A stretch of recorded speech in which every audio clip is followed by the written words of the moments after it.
Halo, kepriwe kabare sedulur-sedulur jejana negeri? Pada sehat toh? Patuhi protokol kesehatan yo. Balik maning sama Inyong Sigit Ramadan dari Kebumen, Jawa Tengah. Wah, cerita hari ini dijamin seru, pakai banget. Aku bakal nemenin kalian menjelajah ke selatan Kabupaten Kebumen.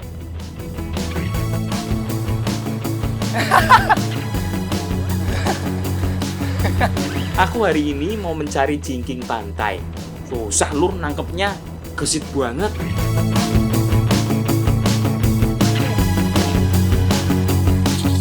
Aku mau olah jadi makanan yang enak tenan rasane. Gimana? Penasaran toh cara masaknya? Siap-siap, pantengin terus Jejana Negeri sampai habis.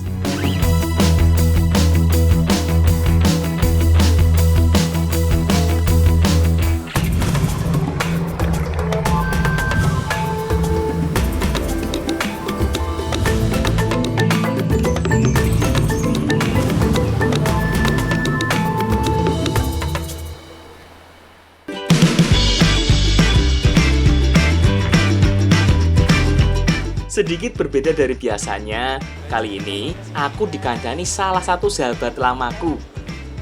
Kenalin ye, namanya Kurnia Ayu Lur. Asli Kebumen, tapi udah lama banget pindah ke kota selama 5 tahun belakangan ini. Setelah bujuk rayu yang cukup panjang, akhirnya dia mau balik ke kampung, sekaligus jalan-jalan bareng aku. Kawasan pantai selatan Kebumen memang tak bisa lepas dari ciri khas utamanya, pantai yang landai dan ombak yang kencang.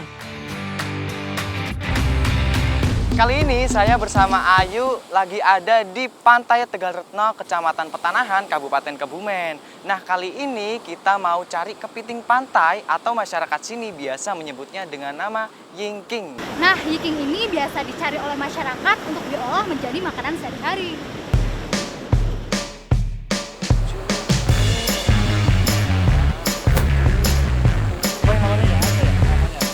Selain menikmati keindahan pantai selatan, masyarakat pesisir Kebumen juga suka mencari si kepiting bertubuh mungil ini.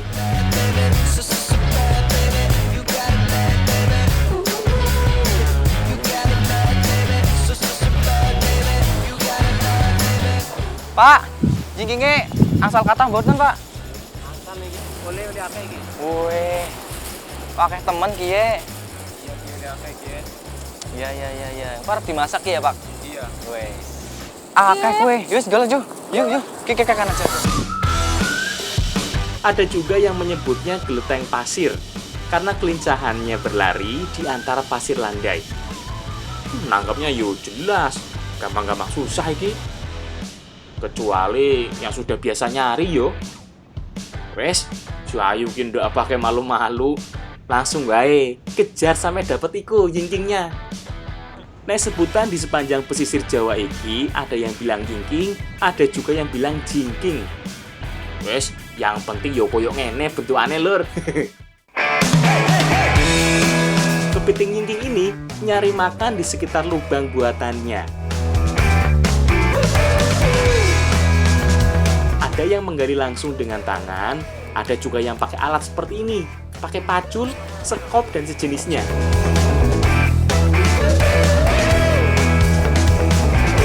Sama warga sekitar, jenis kepiting kecil ini sering dibuat olahan masakan untuk lauk dan cemilan.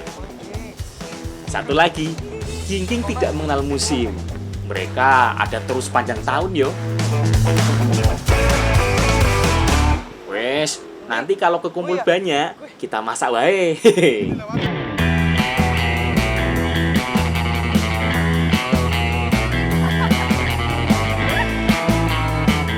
Wes, kayaknya udah cukup banyak iki yuk. Mumpung masih seger, enak iki kalau kita langsung masak. Ora nana, yo wis. Belet liane bae yo. Wis yuk, kana yo. Aduh, Pak. Ngapurane, Pak. Ya, lagi golek jingking, tembe. Aduh. Buat apa? Gue gawe masakan kok. Pak, ngapurane ya. Ya. Ya, yuk beli. Bola bapak sepurane yo Pak. Kula mboten sengaja Nggak sengaja kie kesenengan nyari jingking. Kali ini kita mau masak yingking hasil tangkapan kita yang tadi. Namanya yingking bakar bambu. Bumbunya apa baiknya, Kit? Bumbunya ada bawang merah, bawang putih, terus ana kunir, jahe, laos, wis pokoknya mengko rasanya enak mesti. Coba kalian perhatikan bumbu dan bahannya yo. Iki resep langka khas pesisir Kebumen. Untuk bumbu utamanya, bawang merah, bawang putih, cabai, dan pastinya ada rempah seperti jahe, ketumbar, lengkuas, kunyit, dan yang lainnya. Pastikan juga kalian menyiapkan santan kental dari kelapa yang sedikit tua, supaya gurihnya nanti bisa maksimal, lebih jos. Ayo Bu, monggo dihaluskan dulu bumbu dan rempahnya ya. Aku nyaranin banget iki, konsumsi rempah di keseharian kalian yo. Kombinasi rempah iki punya khasiat loh, bisa menurunkan kadar gula dalam darah, melawan peradangan, dan pastinya bikin jantung kita lebih sehat. Kurang-kurangin penyedap rasa kimia ya lur. Perbanyaklah makanan kandungan rempah.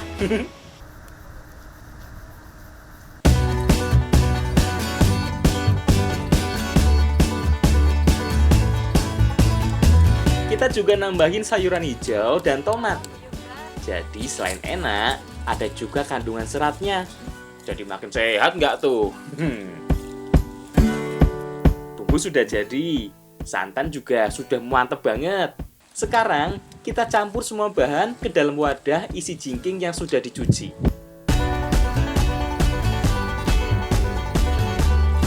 Paduan rempah dan santan iki sekaligus akan menghilangkan aroma amisnya. Aduk terus sampai rata ya lur, biar bumbu dan santannya meresap ke dalam jingking. Enak jadi masakan khas ini. Kalau sudah semua, tinggal kita masukkan ke dalam bambu yang sudah disiapkan. Jangan lupa yo, bersihkan dulu bambunya agar bebas dari kuman. Soale, iki bakal dibakar lumayan lama yo. Oke, semua sudah rapi masuk ke dalam bambu. Sekarang tinggal dibakar sambil sesekali dibalik.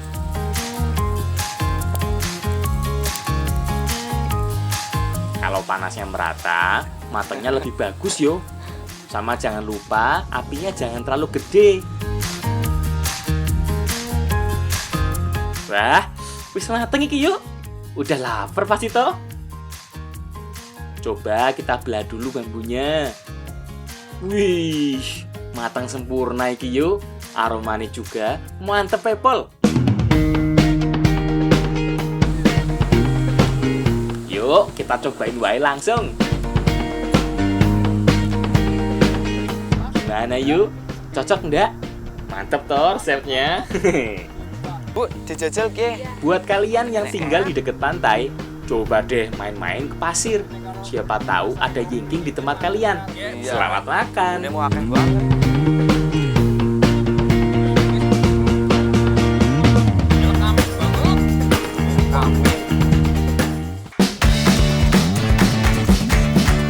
Bicara soal kuliner, Kebumen juga kaya akan resep kue peninggalan masa lalu. Salah satunya yang mau kita buat, yo iki lur. Lihat tuh si Ayu. Kalau soal makanan, pasti semangat kayak nomor siji. Sebelumnya, kita jelasin dulu bahan-bahannya. Ada tepung terigu, tepung ketan, garam, kelapa, dan pandan. Ayo tebak, kita mau bikin kue apa kira-kira? Kali ini kita mau masak kue tradisional lagi, namanya songkel meyek atau biasa disebut dengan corobika. Kenapa dinamakan songkel meyek? Karena cara buatnya disongkel, sekali makan langsung perutnya meyek-meyek atau kekenyangan.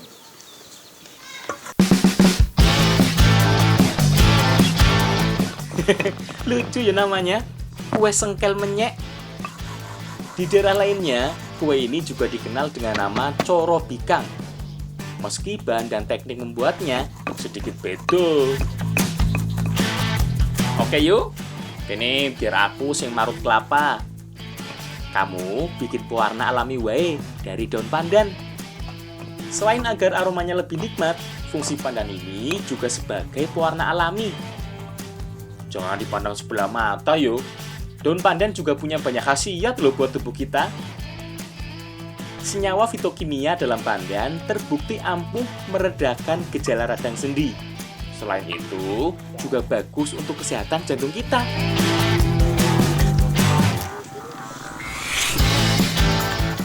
Nah, parutan sudah selesai. Sekarang tinggal kita peras menjadi air santan yang kental. Kalau sudah, kita lanjut dengan membuat adonan kue sengkel meyek. Yuk, pandane kuwi wis dadi apa rung? Wis ya? Wis. Terus kabeh. Yo wis kene iki. Ceplunaken aja. Caranya, campur pewarna hijau ke dalam air santan.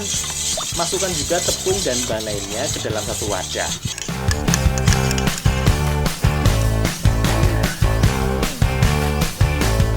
Aduk sampai rata yuk.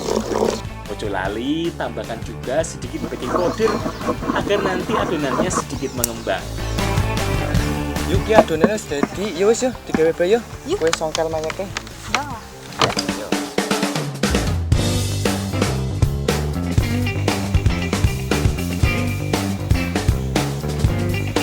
Nah ini cetakan kue sengkel meyek.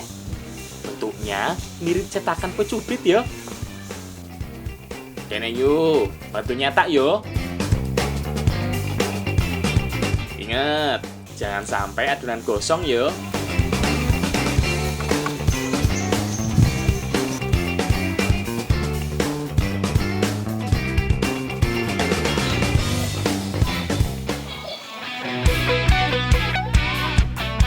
Cihuy, jadi juga iki kue sengkel meyeknya.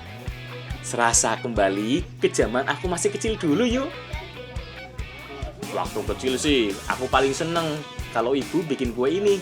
Apalagi kalau ada hajatan di kampung. Wah, pasti paling laris diburu warga yang dateng. Ayo wes, kalian cobain, mumpung masih anget. Lembut banget yo, agak kenyal-kenyal. Wes bikin nagih pokoknya. Jangan lupa, cobain resepnya di rumah yo.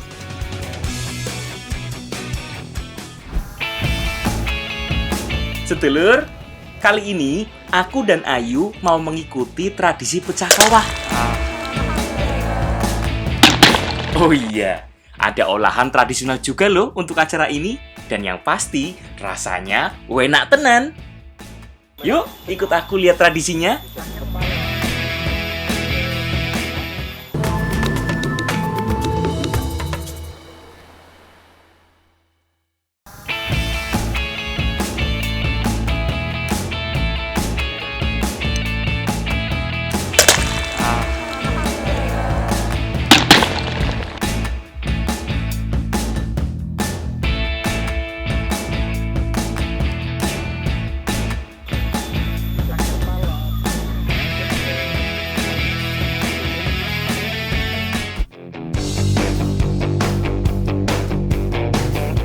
Sedulur-sedulur pecinta jajanan negeri, sebuah daerah tidak akan lepas dari tradisi budaya dan adat istiadat yang dijaga turun-temurun. Seperti halnya di daerah lain, Kebumen juga punya banyak tradisi yang hingga saat ini masih dipegang teguh oleh warganya. Bukan hanya sekedar ritual atau kepercayaan, ada juga unsur kuliner di dalamnya. Seperti menu masakan khas yang bakal kita olah bareng Ibu dan Mbak di Desa Ampel Sari. Kali ini saya bersama Ayu sedang berada di Desa Ampel Sari, Kecamatan Petanahan, Kabupaten Kebumen. Nah, sekarang kita sedang mempersiapkan untuk acara tradisi namanya pecah kawah. Yuk, Dewa kapal penggawe apa sih? Jadi kita mau bikin 3 masakan nih. Ada sayur lumbu, bacem ayam, dan juga sambal tempe. 3 masakan ini adalah masakan yang wajib disajikan untuk tradisi pecah kawah.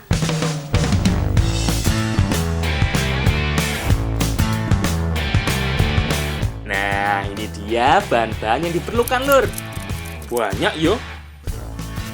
Yo mesti banyak. Soalnya kita bakal membuat 3 jenis masakan untuk acara pecah kawah nanti. Di antaranya kita bakal bikin gulai lumbu alias talas. Terus ada juga menu bacem ayam dan sambal tempe. Untuk bumbu-bumbunya kurang lebih hampir mirip-mirip ya lur. Ada berbagai jenis rempah, ada juga cabai merah, cabai pedas, kemiri, lada, dan ketumbar. Siapkan juga ayam potongan dan lumbuh atau talas yang sudah dicuci bersih. Jangan lupa ada bahan penting lainnya, seperti gula merah dan kelapa tua. Wes, langsung baik, kita keroyokan aja ya lur, biar cepet jadinya. Sore ini sudah ditunggu mbak-mbak yang akan melaksanakan tradisi pecah kawah loh. Untuk bumbu, langsung haluskan saja dengan bantuan ulekan. Sekalian yo mbak, bikin santan sing paling kental. Aku kebagian motongin talas iki. Wes, ora apa-apa yo. Batang lumbuh atau talas ini punya segudang khasiat loh. Di antaranya menjaga kadar gula dalam darah dan kesehatan jantung kita. Pilih yang bagian seperti iki yo. Biasanya banyak tumbuh liar di kebun dan di sekitar ladang sawah. Oke, biar cepet, kita lanjut ke bagian masakan. Biar aku sama Ayu sing ngurus masakan yo. Teknik masaknya mirip kok dengan gulai kebanyakan. Nah, kalau santan sudah hampir matang, tinggal masukkan potongan sayur lumbuh dan biarkan sampai mendidih beberapa menit.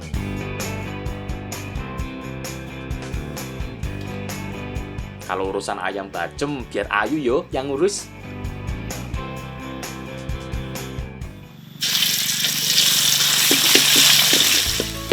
Panaskan minyak dan tumis bumbu sampai warnanya berubah kecoklatan. Sekalian yuk, ajak lalen, tambah banyu putih. Langsung aduk sampai merata. Kalau sudah mau mendidih, masukkan gula merah dan sekalian sama potongan ayamnya. Pastikan semua potongan ayam bisa aku terendam yuk dalam wajan. Tinggal tunggu kira-kira setengah jam, habis itu matang sempurna.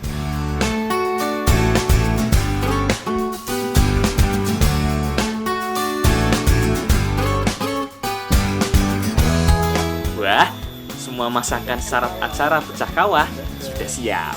Ayo, kita langsung ke balai desa buat ikut acara nih.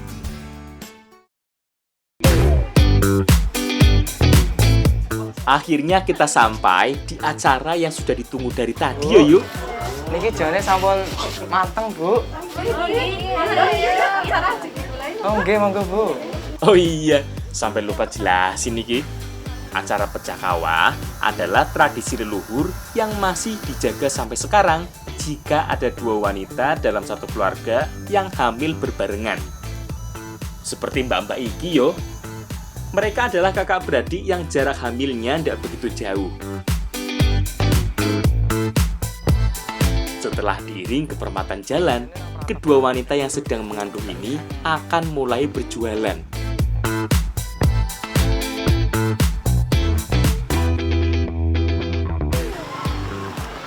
Nah, tradisi pecah kawah ini diawali dengan 2 ibu hamil yang berjualan makanan. Nah, makanannya itu yang tadi kita udah bawa. Setelah makanannya habis, kawahnya atau tempatnya itu kita pecahkan. Para pembeli yang antri sekaligus mendoakan keduanya agar diberikan kelancaran dan kesehatan. Oh iya, ada juga kilur yang unik. Bayarnya nggak pakai duit loh. Nah, ini nih uniknya tradisi pecah kawah. Jadi belinya itu cuma pakai pecahan genteng. Pecahan genteng ini diibaratkan sebagai doa dan juga harapan setiap pembeli kepada ibu yang hamil. Dan pecahan genteng ini nantinya disimpan sampai anaknya lahir. Bu, niki Bu, beli.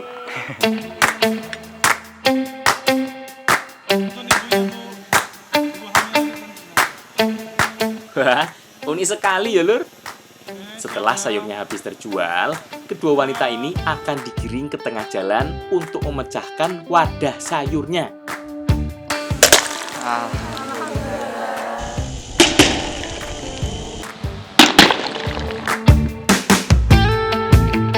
Ini sebagai simbol memohon kelancaran dalam persalinannya nanti. Duh, ikutan seneng iki aku liatnya.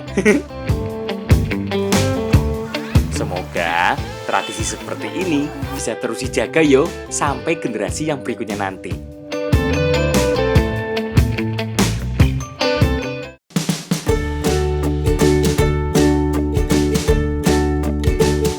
Jalan-jalan ke pedesaan sekitar Kebumen, selain disuguhkan hamparan sawah dan panorama pesisir yang indah, kita juga disuguhkan dengan kehangatan warganya yang hidup damai dan gotong royong.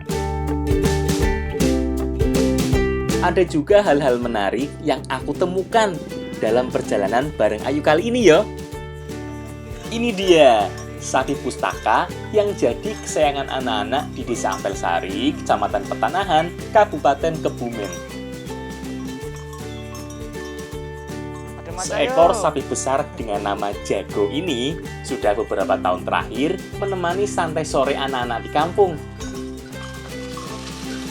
Sebuah perpustakaan mini yang ditarik si Jago setiap hari ini berisi berbagai macam buku bacaan anak-anak hingga remaja.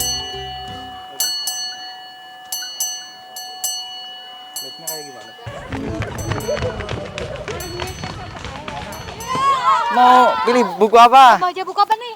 Ajeng baca buku novel. Novel. Mas, novel nanti Mas. Oke ya?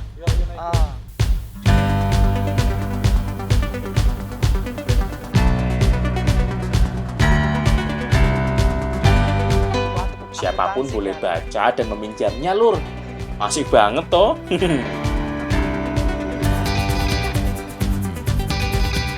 Semuanya gratis dan koleksi bukunya akan dirotasi sesuai pasokan dari para dermawan buku. Aku sih seneng banget yo. Meski tinggal di kampung, tapi kesadaran anak-anak ini dalam minat bacanya cukup terjaga.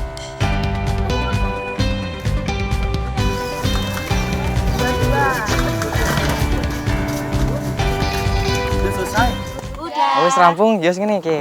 Oke. Wis, yo esuk maca maning ya. Oke. Ayo wis, kita keliling lagi. Ayo pada baca yo. Kalau si Ayu malah senengun kowe naik pedatinya.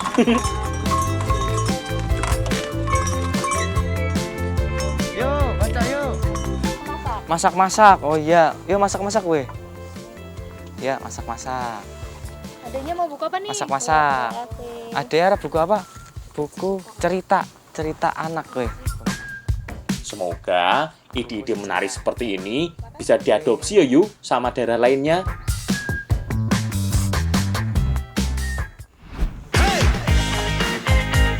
Nih, satu lagi, cemilan tradisional yang mulai susah dicari. Padahal rasanya enak tenan loh. Olahan ini dari buah pisang. Yuk kita belajar buat cemilannya. Biar anak cucu kita nanti masih bisa merasakan cemilan tradisional ini.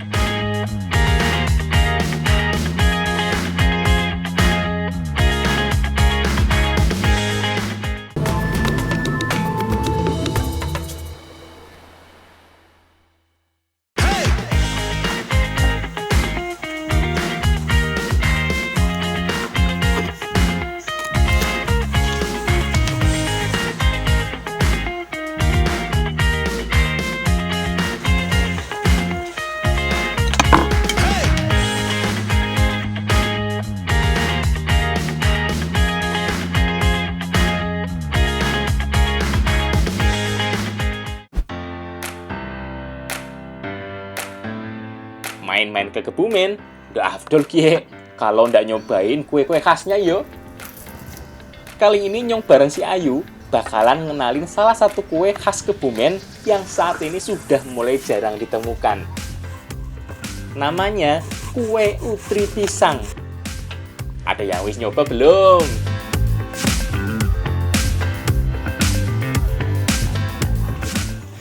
Jadi kali ini kita mau masak kue tradisional khas dari Desa Ampelsari. Namanya utri pisang. Yuk, kue ngerti ora utri pisang kue? Sing kayak apa sih, Kit? Gak wene.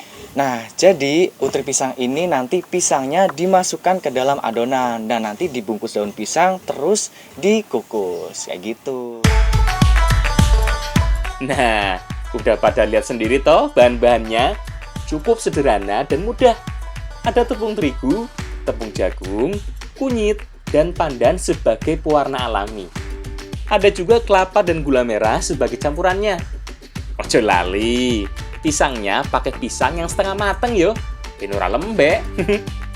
Langkah pertama, kita bikin santan dan potongan pisangnya.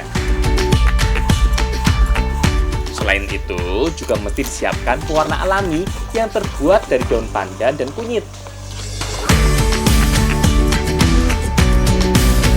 Cara buat warnanya hanya cukup ditumbuk yo dan ditambah dengan air agar mudah dicampur dengan adonannya nanti. Yuk, kia rewangi nuang santannya ya. Kalau santan sudah jadi, langsung aja lur. Campurkan dengan tepungnya, lalu aduk sampai merata. Keunikan kue yang satu ini adalah dari cara mengolahnya.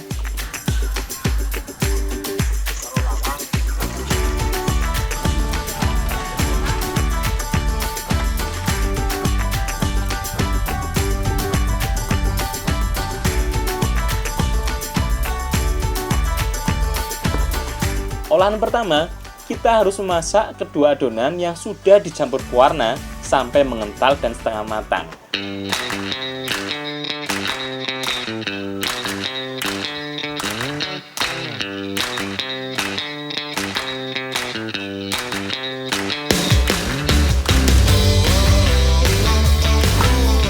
Wah, si Ayu wis biasa iki bikin utri pisang.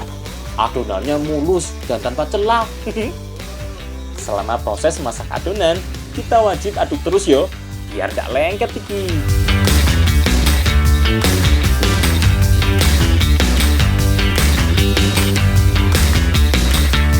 Dari tiga wong dhuwur ngana karo ibune digali gedang ya. Iya.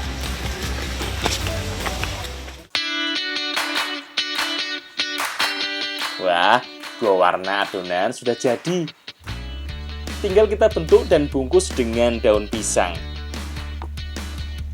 Ojo lali lur, kasih potongan pisang di antara adonan tadi. Daun pisang ini juga bertujuan membuat cita rasa kue semakin menonjol, terutama aroma kue utri pisangnya.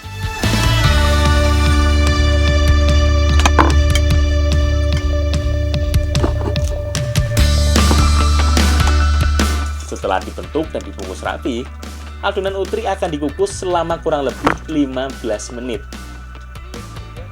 Selain membuat adonan semakin matang dan kenyal, ada sensasi legit yang bisa kita rasakan saat kue utri sudah dikukus.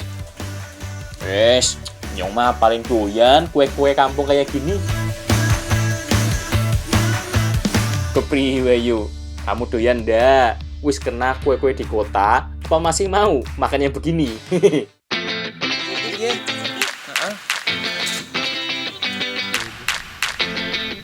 Wes daripada lama, mumpung masih hangat iki, langsung wae cicipi.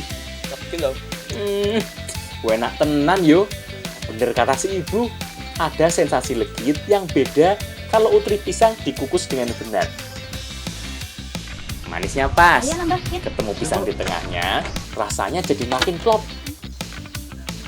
Ini juga bikin kenyang yo. Cocok banget iki buat temen ngopi sore dulu sekalian. Jangan lupa yo, mampir ke Kebumen dan jalan-jalan ke tempat seru. Di sini banyak. Saya Sigit Ramadan undur diri dulu. Sampai jumpa lagi di Jejak Negeri berikutnya.